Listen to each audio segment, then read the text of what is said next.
దేశానికి రక్తనాళాల వంటి వ్యవస్థ రోడ్డు రవాణా వ్యవస్థ.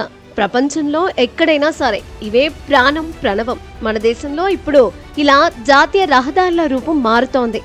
వాహనదారులు రైమని దూసుకెళ్లేలా సువిశాలమైన రోడ్లు అందుబాటులోకి వచ్చాయి. మున్ముందు ఇవి స్మార్ట్ రూప్ సంతరించుకోబోతున్నాయి. తాజాగా ఢిల్లీ గురుగ్రామ్ను కలిపే ద్వారకా ఎక్స్ప్రెస్ వేపై ఏఐ సహాయంతో పనిచేసే అడ్వాన్స్డ్ ట్రాఫిక్ మేనేజ్మెంట్ సిస్టమ్ ను అందుబాటులోకి తెచ్చారు. దీన్ని దేశవ్యాప్తంగా అమలు చేయాలని కేంద్రం భావిస్తోంది.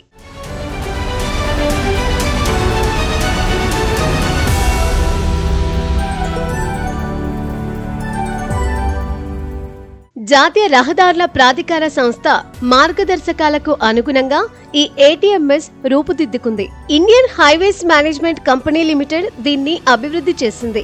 దీన్ని అమలు చేసే బాధ్యత NHAI చూస్తుంది. ద్వారకా ఎక్స్ప్రెస్ హైవేతో పాటు NH-48 పై 28 కిలోమీటర్ల మేర అత్యాధునిక నిఘా వ్యవస్థను జోడించారు.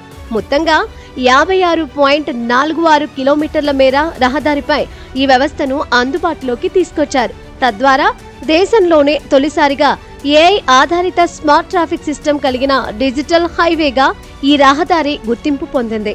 ట్రాఫిక్ మానిటరింగ్, ప్రమాదాల గుర్తింపు ఈ వ్యవస్థ యొక్క ముఖ్య ఉద్దేశం. ఈ రహదారిపై సీటు బెల్ట్ ధరించకుండా ప్రయాణిస్తే అత్యాధునిక కెమెరాలు టక్కున పట్టేస్తాయి. ట్రిపుల్ రైడింగ్, పరిమితికి మించిన వేగం వంటి 14 రకాల ట్రాఫిక్ ఉల్లంఘనలను ఈ ఏటీఎంఎస్ వ్యవస్థ పసిగడుతుంది. ఈ ఆటోమేటెడ్ వ్యవస్థను దేశవ్యాప్తంగా అన్ని జాతీయ రహదారులపై అమలు చేయాలని కేంద్రం యోచిస్తోంది. అదే జరిగితే మన జాతీయ రహదారులు మరింత ఆధునికతను సంతరించుకోనున్నాయి.